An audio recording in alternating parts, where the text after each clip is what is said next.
tell everybody a little bit about myself and about the class here before we get into things. I've been teaching piano privately off and on most of my life. This class is something I've been doing for 27 years, and I don't know how many thousands of people have been through it all over the country, and I really enjoy teaching adults. I find that they learn very quickly, and there's a myth out there that if you're an adult, you can't learn how to play the piano. That's a myth, by the way. I think the way that myth grew up was if you were an adult, even 15 or 20 years ago, and you want to learn how to play the piano, there was one book, it was read, and it didn't matter how old you were, you had to play Mary Had a Little Lamb and do all this stuff the kids did, and adults don't take very well to that. And I think that's how that myth got started. Fortunately, if you're an adult today and you want to learn how to play the piano, there are a lot more appropriate methods open to you. Let me give a little bit of a background about the class here. This is on the chord method of playing the piano. And it happens to be the way that every single professional plays modern music on the piano. Private piano instruction has always centered around classical music and note reading. And I am not against that. I was trained 10 years classically myself. I was a classical piano major my first year in college. I know all about that, and I have a lot of respect for people who do that and can do that. And by the way, if you snuck in here today and you can play classical music, everybody else in this room would die to be you, right? Okay? So I am not, it's going to sound when I talk about the chord method that I am being critical of the note reading method, and I don't mean to be that way. It's just a different way of playing, and it's the way that professionals play modern music, and the nice part about it is it's so much easier. Anybody like easy? Okay. So, can I see the hands of those of you who have never had a piano lesson in your life? Brave souls, glad you made it. Don't worry about that one bit. This is for beginners here this morning. How many have had lessons at one time or other? Anybody over 5 years of lessons? Here's the most important question, whether you've had piano lessons or not. How many of you are playing the piano right now on a regular basis? Usually I just ask that and somebody chimes in, it all depends on what the meaning word regular is. I don't know if you're aware of this or not, but if you've taken private piano lessons and you're not playing the piano, you're in real good company. They don't tell you when you get started with this that you got about one chance in 100 of getting this to work for you. Now, I've been doing this a long time, and I try to ask myself, why is it so many people fail when it comes to learning to play the piano? And I've concluded that the main reason people fail is not because they don't have any talent, or for that matter, that they don't work at it, because some people work this really hard and still fail. I think the main reason people fail when it comes to learning to play the piano is that the methodology that they're using does them in. Do you know what I'm talking about? That's what I'm talking about. Does that look like it's hard to do? Yeah, you're looking at about 10 years of private instruction, hours of practice every day. It's a long, long, tedious process to learn how to read and play something like that. Now, I'm not saying that's not a worthwhile endeavor. I think it is. I'm just being honest with you. Right now, I'm going to be honest with you about something that a lot of piano instructors aren't honest with you about. Did you know there are lots of people out there who play the piano? Some of them very well, who don't read a single one of those notes. How many of you know someone like that? How many would say that person plays quite well? All right. What piano instructors often don't talk about is that there are two different methods of learning how to play the piano. And they're for two different styles. And by the way, everyone involved in piano education knows about this. If you want to learn how to play classical music, there's no argument. You've got to learn to read notes and take lessons and go down this road. But this is not 1901, is it? Are there styles of music out there today other than classical? Obviously. And if it's not classical music, I just lump it all into one great big huge pile and I call it pop music. Jazz, blues, show tunes, country music, things like that. How many want to play that kind of music? Good, because this isn't going to help you with Beethoven. If you want to learn to play those other styles, you should know. No one ever uses the note reading method everyone always uses the chord method we're showing you this morning. And fortunately for you, the chord method is about 100 times easier than that. Anybody happy about that?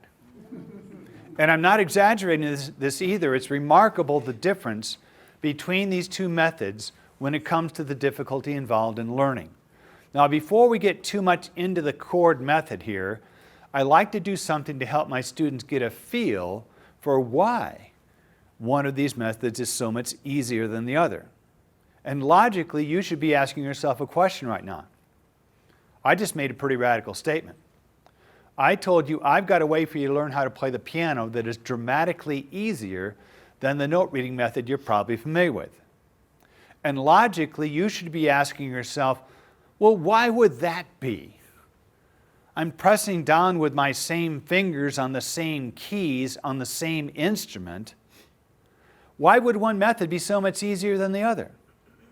Well, the chord method is easier not just because of what it does, but also because of what it doesn't do. See, this note reading method has all sorts of huge, huge hurdles built right into it. In fact, it occurs to me that the way we came up with this was, back in the Middle Ages, a bunch of really cruel people got together in this dungeon and tried to come up with the most demanding, tedious, time-consuming, painful, ineffective method they could find to teach you the piano. And they came up with it. But see if you don't agree with me or not that these aren't some of the things that are really, really hard about learning to play the piano in the traditional fashion by reading notes. Reading a lot of notes at once. Think about that 5th grade class when they start handing out the instruments. Okay, Johnny, you can learn to play the trumpet, and if you play the trumpet, you get to read one note at a time. Or you can play the violin, pick an instrument. It's always one note. Oh, and by the way, Johnny, if you'd like to learn how to play the piano, here you go. And Johnny doesn't pick the piano, does he? And you know what? This is not even designed for the human eye. The human eye is designed to focus on one thing at a time. You know what this is designed for? A fly. Ever seen a fly's eye magnified? If flies had fingers, they'd be really good note readers and piano players. Are you familiar with these two symbols? The one on the left is called a treble clef. This is for high notes in your right hand. The one on the right is called a bass clef. This is for low notes in your left hand. You have to read them at the same time. They look exactly alike, but they're actually different. 50% of the students drop out right there. Doesn't matter who the teacher is, doesn't matter who the student is. You can't look at your hands. They don't do that to brain surgeons, do they? All right, you got to do this brain surgery now, but I'm sorry, you can't look at your hands while you do it. Now, to be fair about it, you can't be looking back and forth at your hands when you're trying to read and play something like that. You get lost really quick, which is why teachers train students to not look at their hands. But would you agree that's hard? By the way, feel free to chime in with any of your own stuff here. I always ask people, when you take private piano lessons, when do you get to start playing the songs you want to play? 10 years. And everybody always says, when you quit. Which, by the way, is one reason why people quit, so they can start playing songs they want to play. And that one's really important, isn't it? Because it relates to motivation. Because if you walk by your piano and the only thing that runs through your head is, I can't stand this music, why would you sit down? If you walk by your piano and you go, oh, I've always wanted to play that, you'll sit down. Smart instructors take advantage of that. Way too many don't. Starts and flats, okay, that does away with just about everybody that's left. And the note reading method is just chock full of rules. And again, to be fair about it, in the context of classical music and note reading, there are good reasons for a lot of those rules. But I will tell you, it just piles on. There are rules about how to sit, rules about how to hold your hand, rules about what finger to use, counting out loud, on and on and on. And in way too many situations that really, really talented, motivated student goes to their first lesson, all excited about learning how to play the piano, and it doesn't take that teacher more than 2 weeks to suck the life out of that one. Counting out loud, have you noticed how every concert you go to, that musician on the stage you admire so much is always counting out loud? And by the way, for the privilege of putting up with all this torture, you get to pay about $1,000 a year for piano lessons. It's not cheap. I can't tell you how many people over the years have said to me, I have 3 brothers and sisters who got piano lessons, but when they got down to me, thank God they ran out of money. And of course, there's the challenge of finding time to practice. Do you identify with these things? Yeah. Oh, yeah. We used to have this little game we would play behind the curtain when we had recitals, which everybody loves recitals, right? Imagine 25 students on a stage behind a curtain doing this. The one whose hand is shaking the least wins. Everybody just wanted to go first. Let's just get this over with. Now listen, I didn't put all this stuff up here to discourage you, because just about everything on that list there relates specifically to the note reading method of learning how to play the piano. If I could take those things away, would that help? All right, that's what this class is about. I can take almost everything on that list away with the chord method here this morning. And as I do, I'm going to keep coming back to this list, and I'm going to keep crossing those things off. And as I do that, guess what? You get to cross those things off too. And they do not have to keep you from doing this. And I honestly think that all of you here this morning can join a group of thousands of people right now all over the country that are doing this and having a lot of fun. So I'd like you to take your book that says Chord Style Piano on it, not the one that has the teenager, the one that just has the woman's hand on it, and turn to page 7. And we're going to talk about the format we're going to use here. On page 7, this is what you're going to see, which is what piano music normally looks like. You've got a bass clef, you've got a treble clef, you've got a lot of notes to read there. This is what we're not going to use. We're going to teach you the chord method this morning, and somebody using the chord method, if they're looking at it at anything at all, is looking at something like this. Now, what you need to understand right away about these two methods is they are very, very different from each other. The note reading method is very, very precise, and virtually everything that you are to do with your hand is spelled out on the page very, very specifically, and you better do it that way, and if you don't do it that way, you did it wrong. That's what people who play these modern, popular styles of music don't like. And by the way, did I define that for you? Anything that's not classical? There are lots of things in these modern, popular styles that are impossible to write down with a note on a page. How do you write a blues note down on a page? You can't do it. Does that mean it's not music? No, what it means is it doesn't fit this. And see, people who play these modern, popular styles, they need something that gives them more freedom than this. That's why they always use the chord method we're showing you this morning, because it gives them the freedom they need. So with the note reading method, everything you do is spelled out. With the chord method, it's a lot more like an outline. And you all know what an outline is, right? The main ideas are there, but it doesn't have everything there right now. But this is an outline musically for the piano player. And if you were to go out and see somebody playing professionally in a restaurant or a piano bar or something like that, if they're doing modern popular music of any kind, if they're using anything at all, I guarantee you they're using something commonly called a fake book. And it looks like this. And you can see it's got the same thing you've got on page 8 there in your book. No bass clef, just a treble clef, one note at a time, the melody of the song, and above that are the large letters called chord symbols. And this is the only thing the piano player looks at as she plays, or as he plays. Have you seen these before? Okay. Now there's something out there that's really popular you're probably going to like, particularly if you're a beginner. That's what we call a simplified fake book. Look at that. Look at how big those notes are. Isn't that great? And they even put the letter name of the note right in the note to help you out. And if you're really a beginner, you get these little stickers with letters and put them on the keys and you're all set. You can see that's the same thing. These are available today in thousands of titles. Any kind of music you want, you can get. What I'm trying to say to you is you do not have to settle for the song that you don't like. Yes? What are those type of books called? The question is, what are these types of books called? They're called fake books. And I'm going to talk about that term here in just a little bit. But you can find these in virtually every music store in the world. By the way, most of these are published by Hal Leonard Publishing. They publish 70% of the music that's printed in the world.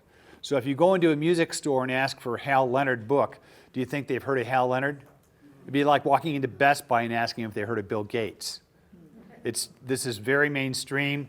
You can get them in any music store, any bookstore, Amazon, everywhere. And don't feel funny about asking for a fake book because that's the term that's still used for these.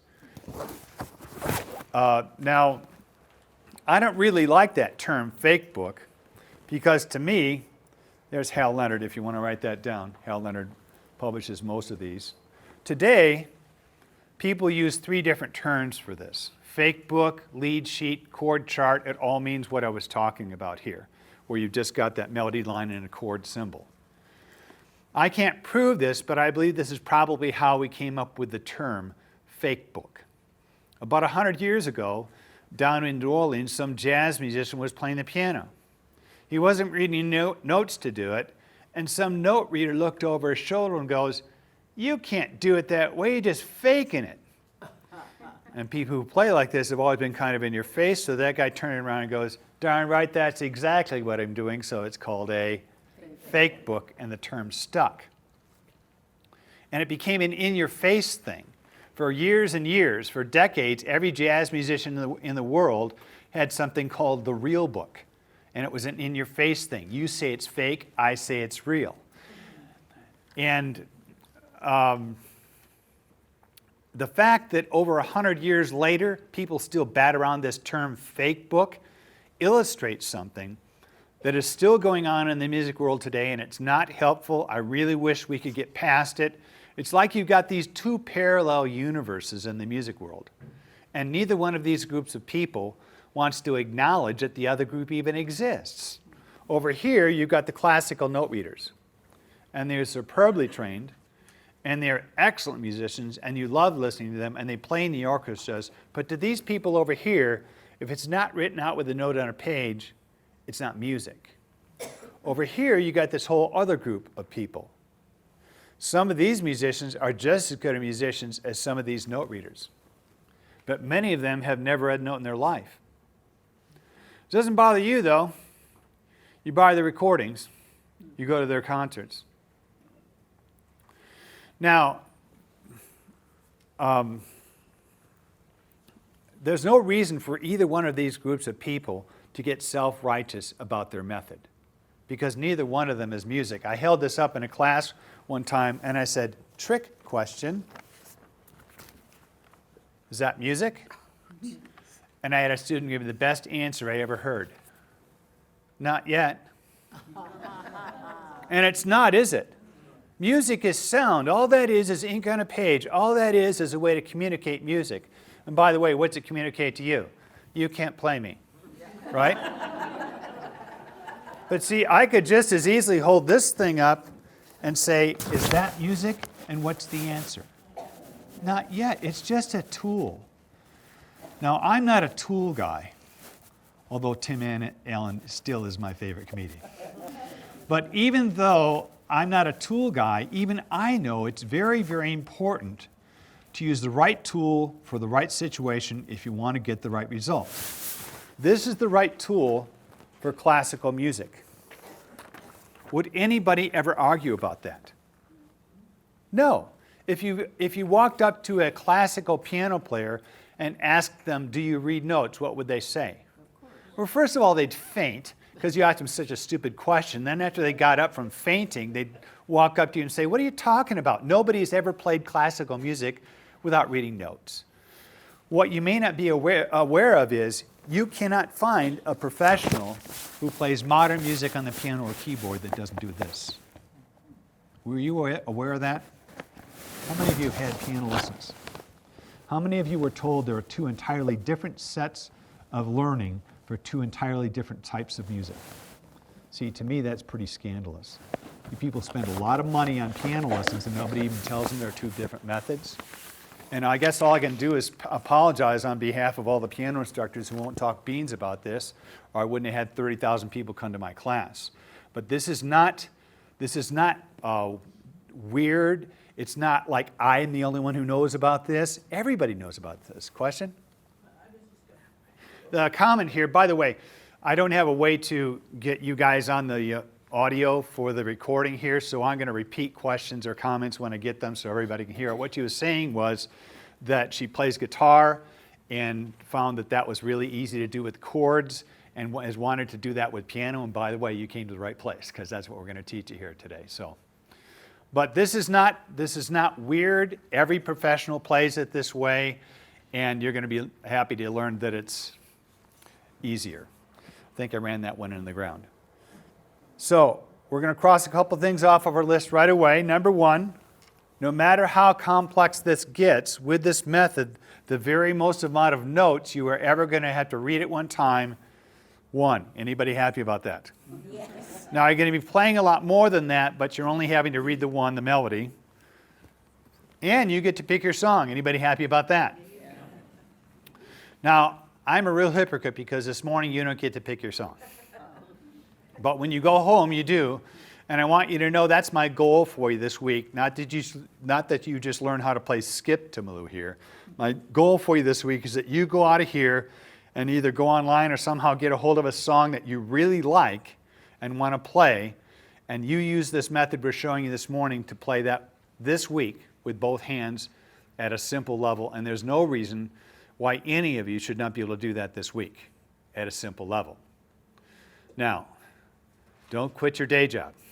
I said at a simple level, but I think you're all going to be surprised at what you can do with this right away.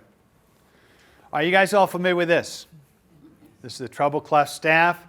The notes are written on the lines and the spaces. The nice thing about the piano is that it is so straightforward. If you go this way and the piano gets higher in tone, if you go that way it gets lower in tone. The notes are written on the lines and spaces. They're also identified with letter names. This is an acronym people use to help them remember the letter names of the notes on the lines in the treble clef. If you take the first letter of each of these words, every good boy does fine. You got the letter names of the notes on those lines. Although every time I go to Las Vegas and teach, they correct me and they go, no, it's Elvis Goes Boogieing Down Fremont. The spaces spell a word face. Now, as tricky as it is to read these notes in the treble clef, if you had just a little bit of piano background, you know that's not all you've got to deal with on the piano, is it? What else do you have? Well, you got that treble clef staff, but then directly below it, what have you got? Whole nother staff.